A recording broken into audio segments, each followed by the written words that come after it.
نحمدہ نصلی و نسلم علی رسولہ الکریم اما بعد۔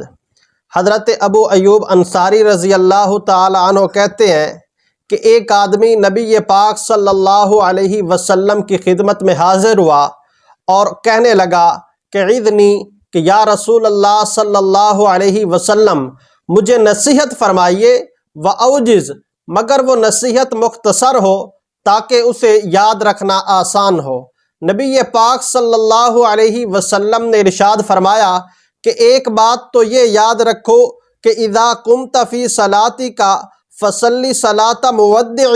کہ جب تم نماز کے لیے کھڑے ہو تو اس شخص کی سی نماز پڑھو جو سب کو الوداع کہنے والا ہو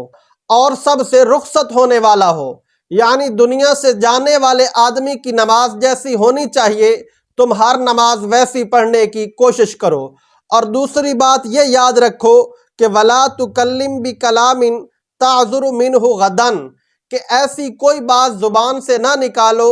جس کی کل تم کو معذرت اور جواب دہی کرنی پڑے، یعنی بات کرتے وقت ہمیشہ اس کا خیال رکھو کہ ایسی بات منہ سے نہ نکلے جس کی جواب دہی کسی کے سامنے اس دنیا میں یا قیامت کے دن اللہ رب العزت کے سامنے کرنی پڑے۔ اور تیسری بات یہ یاد رکھو کہ وَأَجْمَعِ الْإِيَاسَ مِمَّا فِي أَيْدِي النَّاسِ، کہ آدمیوں کے پاس اور ان کے ہاتھ میں جو کچھ نظر آتا ہے اس سے اپنے آپ کو قطعاً مایوس کر لو، یعنی تمہاری امیدوں اور توجہ کا